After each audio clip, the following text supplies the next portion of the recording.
पाकिस्तान की करेंसी और कितना नीचे जा सकती है? अगर आपको लगता है कि हालात ख़राब हैं तो शायद आपने ख़राब हालात अभी देखे नहीं हैं। जब भी मैं डूबती हुई करेंसी या डूबती हुई इकोनॉमी को देखता हूं तो मेरे जहन में एक मुल्क का नाम आता है। ये मुल्क किसी ज़माने में अपनी कदर खो चुका था और इसकी करेंसी ज़ीरो पे पहुंच चुकी थी। फिर आज वो मुल्क दुनिया की बेहतरीन इकोनॉमी कैसे बना? मैं हूं जहांज़ेब खान और आप देख रहे हैं मेरा फेसबुक पेज और YouTube channel.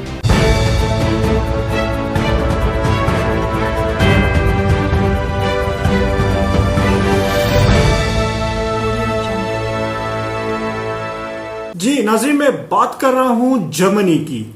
Second world war में 1948 में जब सेकेंड वर्ल्ड वॉर का खात्मा हुआ तो जर्मनी पूरी तरह से कोलैप्स हो चुका था। जर्मनी की इकोनॉमी पूरी तरह से कोलैप्स हो चुकी थी। जर्मनी के बारे में ये कहते हैं कि ये मुल्क मफलूज हो चुका था। इसकी जो हाउसिंग इंडस्ट्री थी, जो इसकी घरों की इंडस्ट्री थी, वो 20% उसके घर जो थे वो उजड़ चुके थे, वीरान हो चुके थे। बम्बारमेंट्स की वजह से और जंग की वजह से उनके 20% घर बिल्कुल तबाह हो चुके थे। इस तरह उनकी जो एग्रीकल्चर थी, जो एग्रीकल्चर प्रोडक्ट्स थे या जो एग्रीकल्चर इंडस्ट्री थी, उसकी जो प्रोडक्शन वर्ल्ड वॉर 2 से पहले और वर्ल्ड वॉर 2 के बाद जो थी उसमें 50% का कट आया था। यानी 50% जो एग्रीकल्चर है जर्मनी की वो खत्म हो चुकी है। और जो इंडस्ट्री आउटपुट थी, यानी जो इंडस्ट्रियल आउटपुट था, जो प्रोडक्शन होनी थी या जो प्रोडक्शन हो रही थी, उनमें तकरीबन 30% का कट आया। यानी 30% जो है इंडस्ट्रियल आउटपुट बिल्कुल बंद हो चुकी थी या खत्म हो चुकी थी वर्ल्ड वॉर सेकेंड के बाद। इसके अलावा जो बहुत बड़ा कट आया वो फूड शॉर्टेज के ऊपर आया। फूड शॉर्टेज पूरे मुल्क, पूरे जर्मनी में फूड शॉर्टेज हो चुकी थी। फूड नायाब हो चुका था। फल या वेजिटेबल्स मार्केट में अवेलेबल नहीं थी और अगर थी भी तो ब्लैक मार्केट में पहुंच चुकी थी। एक एक सब्जी के लिए लोगों को कई कई घंटों का ट्रैवल करना पड़ता था। गंदम के लिए कई कई लंबी लंबी लाइनों में खड़ा होना पड़ता था और कई देर के बाद उनको गंदम मिलती थी। यहां तक कि गवर्नमेंट ने एक पॉलिसी रखी, 1000 कैलोरी पॉलिसी। ये 1000 कैलोरी पॉलिसी क्या थी? यानी एक खानदान को, यानी एक शख्स को जो है वो 1000 कैलोरी से ऊपर का खुराक नहीं दी जाएगी, क्योंकि जो फूड थी उसकी शॉर्टेज हो चुकी थी। इसके अलावा प्राइस हाइक्स थी। प्राइस जो थी वो बहुत महंगी हो चुकी थी। चीजों की जो प्राइसेस थी वो बहुत ऊपर जा चुकी थी, बहुत हाइक हो चुकी थी कि लोग अफोर्ड नहीं कर पा रहे। करेंसी जो थी बिल्कुल डूब चुकी थी। जर्मनी की करेंसी पूरी तरह से तबाह हो चुकी थी, पूरी तरह से डूब चुकी थी। लोग बक्से भर भर के जाते थे और छोटी सी चीज लेके आते थे। यानी एक छोटा 1 किलो का आटा अगर का थैला उनको चाहिए या 2 किलो के आटे का थैला उनको चाहिए तो उनको पूरा का पूरा संदूक या पूरा का पूरा बक्सा जो है करेंसी से भर के लेके जाना पड़ता था। करेंसी की इतनी ज्यादा डिवैल्यूएशन हो चुकी थी कि बार्टर सिस्टम जो था वो इंट्रोड्यूस करवा दिया गया। बार्टर सिस्टम क्या होता है? बार्टर सिस्टम ये होता है कि जब आपकी करेंसी बिल्कुल डिवैल्यू हो जाती है और उससे कुछ भी चीज खरीदी नहीं जा सकती तो फिर लोग चीजों के बदले चीजें एक्सचेंज करते हैं। यानी कोई घर में कीमती सामान है वो बेचकर या वो देकर दूसरा कीमती सामान खरीद लिया, या घर में कोई कीमती चीज बेचकर आटा खरीद लिया, या आपने अपने लिए कोई ग्रोसरी का आइटम खरीद लिया, तो इसको बार्टर सिस्टम कहते हैं। तो जर्मनी की करेंसी इतनी गिर चुकी थी कि बार्टर सिस्टम लागू कर दिया गया था। अब चूंकि प्राइस हाइक्स हो चुकी थी, मनमानी कीमतें लोगों ने लगानी शुरू कर दी थी, तो उसकी वजह से एक स्ट्रिक्ट पॉलिसी गवर्नमेंट ने रखी थी और वो स्ट्रिक्ट पॉलिसी थी प्राइस कंट्रोल पॉलिसी। यानी कि अब उन्होंने चीजों की, प्रोडक्ट की प्राइसेस को कंट्रोल करना शुरू कर दिया था और इसको बहुत स्ट्रिक्टली वो लोग मॉनिटर कर रहे थे, जो उस वक्त की अलाइड फोर्सेस थे। क्योंकि नाजी हुकूमत जो थी जर्मनी की वो तो जा चुकी थी और अब अलाइड फोर्सेस जो थी वो वहां पर कंट्रोल कर रही थी। तो उन्होंने ये प्राइस हाइक को देखते हुए प्राइस कंट्रोल मैकेनिज्म का आगाज किया, जिसकी वजह से जो चीजें हैं मार्केट में शॉर्ट होना शुरू हो गई और वो ब्लैक मार्केट में पहुंचना शुरू हो गई, जो कि बहुत ज्यादा महंगी थी। अब यहां पर क्या था कि यहां पर जो रिटेलर और प्रोड्यूसर था, यानी जो प्रोडक्शन करने वाला था, जो इंडस्ट्रियल प्रोडक्ट्स को प्रोड्यूस करने वाला था, वो और रिटेलर दोनों ने अपने हैंड्स अप कर लिए और दोनों ने जो है वो प्रोडक्शन लेनी या लगानी या प्रोडक्शन को आगे लेके जाना या उसको बेचना जो है वो रोक दिया था। यूं सप्लाई और डिमांड की एक बहुत बड़ी जो है कमी वो देखने में आई। डिमांड बहुत ज्यादा थी लेकिन सप्लाई हरगिज नहीं थी। अच्छा, प्राइस कंट्रोल के बाद अलाइड गवर्नमेंट ने एक और पॉलिसी इंट्रोड्यूस करवाई जो कि टैक्स रिफॉर्म पॉलिसी थी, जिसमें बहुत ज्यादा टैक्सेस जो थे वो लोगों पे लागू कर दिए गए थे और एक आम आदमी पे यानी मिडिल क्लास इंसान पर बहुत ज्यादा टैक्स लग गए थे। एक सैलरीड पर्सन अपनी 80% सैलरी जो है वो टैक्स में कटवा रहा था और इन टैक्स की वजह से, इन टैक्स हाइक्स की वजह से जो है कई इंडस्ट्रियलिस्ट अपनी इंडस्ट्रीज बंद करके जर्मनी छोड़ के जा रहे थे। कई छोटे ताजिर जो है वो अपना कारोबार बंद करके जर्मनी छोड़ के जा रहे थे और जो लोग पीछे रह गए थे वो टैक्स पूरा नहीं कर पा रहे थे।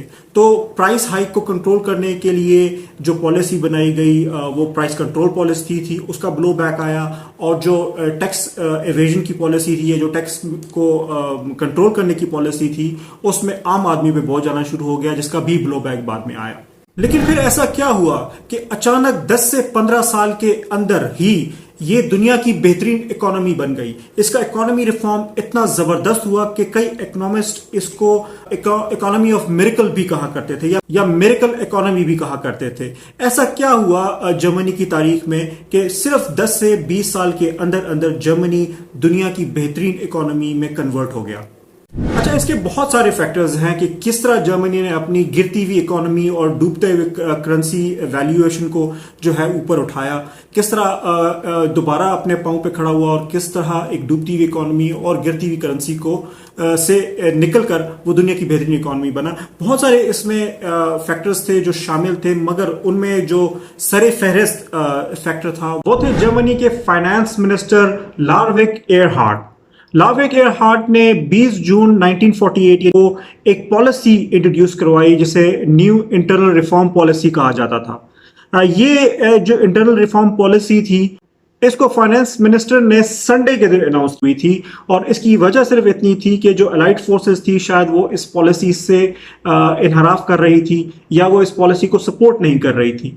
तो फाइनेंस मिनिस्टर साहब ने क्या किया, मौके का फायदा उठाते हुए जो है वो पॉलिसी जो है वो संडे के दिन अनाउंस की। अच्छा, इस पॉलिसी में क्या ऐसी चीजें थी जिसने जर्मनी को सालों में ही जर्मनी को दुनिया की बेस्ट इकोनॉमी में खड़ा कर दिया।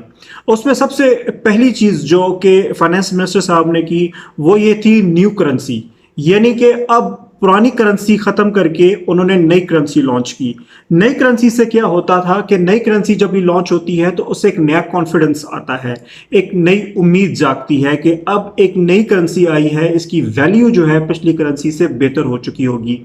पिछली करेंसी को उन्होंने खत्म करके न्यू करेंसी लॉन्च की, जिसने एक बहुत बड़ा रोल प्ले किया लोगों की साइकोलॉजी में, इन्वेस्टर की साइकोलॉजी में और जो इंटरनेशनल इन्वेस्टर है उसकी साइकोलॉजी में। एक उम्मीद पैदा हुई, एक नई डायरेक्शन मिली, एक नया कॉन्फिडेंस मिला।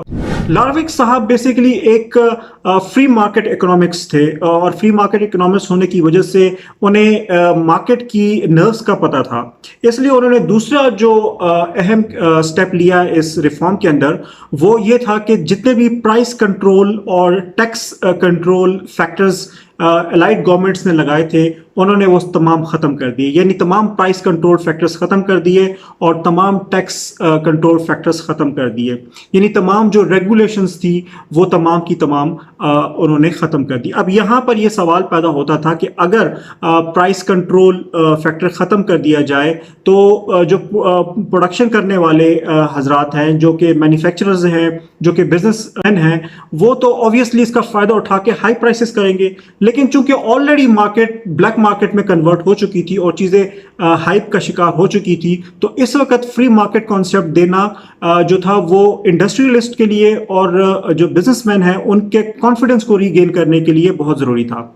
अब क्या होता था कि आपको ये कॉन्फिडेंस जब मिल जाता है कि आप इस मुल्क में अपनी मर्जी की प्राइस ला सकते हैं, अपनी मर्जी का प्रॉफिट जनरेट कर सकते हैं, अपनी मर्जी का प्रॉफिट एंजॉय कर सकते हैं, या टैक्स फ्री एनवायरनमेंट के अंदर आप अपने वेंचर्स को चला सकते हैं और आप पे कोई टैक्स लागू नहीं होगा, तो एक कॉन्फिडेंस बिल्डिंग मेजर होता है जो कि ताजरों के अंदर डेवलप होता है, जो कि इन्वेस्टर्स के अंदर डेवलप होता है। उससे क्या होता है कि ताजर मोटिवेट होता है सप्लाई को बहाल रखने में, ताजर मोटिवेट होता है मजीद प्रोडक्शन करने में, एक्सटर्नल जो इन्वेस्टर्स हैं वो मोटिवेट होते हैं उस मुल्क में आकर इन्वेस्टमेंट करने में। आपने देखा होगा दुबई में अभी भी इस तर्ज पे फ्री जोन्स कायम हैं, और वो फ्री जोन्स इसलिए कायम हैं कि दुनिया से लोग वहां पर आए और विदाउट एनी टैक्स वो अपनी कंपनीज रजिस्टर करें और कोई टैक्स पे ना करें और बगैर टैक्स के वो कारोबार शुरू करें, जो कि एक बहुत बड़ा इंसेंटिव होता है किसी भी स्मॉल या लार्ज ट्रेडर के लिए। तो फ्री मार्केट के लिए उन्होंने ये पॉलिसीज इंट्रोड्यूस करवाई, जिससे एक बहुत बड़ा कॉन्फिडेंस पैदा हुआ और मार्केट में चीज़ें सप्लाई होना शुरू हो गई। अब जो लोग कई देर तक आटे के लिए घूमते रहते थे या ग्रोसरीज के लिए घूमते रहते थे या बेसिक नेसेसिटी के लिए घूमते रहते थे, अब चीज़ें स्टोर्स में अवेलेबल होना शुरू हो गई थी, मार्केट में अवेलेबल होना शुरू हो गई थी। अब यहाँ जो एक कॉन्सेप्ट था या यहाँ जो एक फियर उस वक्त डेवलप हो रहा था, या हमारे सुनने वाले को भी ये फियर शायद महसूस हो रहा होगा कि अगर आप प्राइस हाइक्स पे कंट्रोल नहीं करते और मैन्युफैक्चरर को ये लिबर्टी देते हैं कि वो अपनी मर्जी का प्राइस लगाए और अपनी मर्जी का प्रॉफिट ले, तो हो सकता है कि चीज़ों की प्राइस जो है वो अनजस्टिफाई हो जाए और चीज़ों की प्राइस बहुत ऊपर तक चली जाए। लेकिन फ्री मार्केट का यही डायनामिक्स है कि जब आप फ्री मार्केट ओपन कर देते हैं तो कंपटीशन बढ़ जाता है, और जब कंपटीशन बढ़ जाता है तो कोई भी ताजिर, कोई भी मैन्युफैक्चरर जो है वो ओवर ड्यू प्राइस चार्ज नहीं करता। उसे मालूम होता है कि अब फ्री मार्केट आ चुकी है, फ्री जोन्स कायम हो चुके हैं, तो जाहिर सी बात है कंपटीशन पूरी दुनिया से आएगा और पूरे मुल्क से आएगा, तो इसलिए प्राइस पे ऑटोमेटिकली कंट्रोल लग जाता है और हर मैन्युफैक्चरर की कोशिश होती है कि वो कम से कम कॉस्ट में जो है वो चीज़ मैन्युफैक्चर करके मार्केट तक पहुंचाए। इन दो रिफॉर्म्स से दिनों के अंदर, इकोनॉमिक्स ये कहते हैं कि महीने नहीं दिनों के अंदर जर्मनी की हालत बेहतर होना शुरू हो गई, सिर्फ इन दो मेजर फैक्टर्स को पूरा करने के बाद। दिनों के अंदर जर्मनी के हालात बहुत बेहतर होना शुरू हो गए, न्यू वेंचर्स आने शुरू हो गए, लोग इन्वेस्ट करना शुरू कर दिया, और जब न्यू वेंचर्स आए, न्यू इंडस्ट्रीज लगी, न्यू प्रोडक्शन सेंटर्स लगे, तो न्यू जॉब्स भी जनरेट होने लगी। जो लोग जॉबलेस थे, जो लोग बेरोजगार थे, उनको जॉब्स के मौके भी मिलने शुरू हो गए। जो तीसरी पॉलिसी फाइनेंस मिनिस्टर साहब ने लगाई वो थी no tax for a common man, यानी एक आम आदमी के लिए, एक मिडिल क्लास आदमी के लिए टैक्स खत्म कर दिया गया था या बिल्कुल जीरो टैक्स हो गया था। इससे फायदा ये हुआ कि एक मिडिल क्लास शख्स को टैक्स नहीं देना पड़ रहा था, तो उसकी काफी इनकम सेफ होना शुरू हो गई, उसकी सेविंग्स बढ़नी शुरू हो गई, उसके पास एक्स्ट्रा पैसा आना शुरू हो गया। अब होता यह था कि जब किसी मिडिल क्लास के पास एक्स्ट्रा मनी आती है तो वो फौरी इन्वेस्टमेंट्स की तरफ जाता है, वो प्रॉपर्टी में इन्वेस्टमेंट शुरू कर देता है, वो स्कूल कॉलेजेस में इन्वेस्टमेंट शुरू कर देता है, वो स्मॉल ट्रेड के अंदर इन्वेस्टमेंट शुरू कर देता है, वो नई गाड़ी लेना शुरू कर देता है, वो नया घर लेना शुरू कर देता है। तो वो जो पैसा एक्स्ट्रा जनरेट होता है वो वापस मुल्क की इकोनॉमी के अंदर सर्कुलेट होता है। तो no tax policy on the middle class या लोअर मिडिल क्लास का फायदा ये हुआ कि जो पैसा उनका बचा वो वापस री इन्वेस्ट हुआ जर्मनी की इकोनॉमी के अंदर, जर्मनी की प्रॉपर्टीज के अंदर, जर्मनी की स्मॉल ट्रेड यूनियन कायम हुई और उसमें स्मॉल ट्रेड में लोगों ने अपना हिस्सा डालना शुरू कर दिया और वही पैसा दोबारा सर्कुलेट होना शुरू हो गया।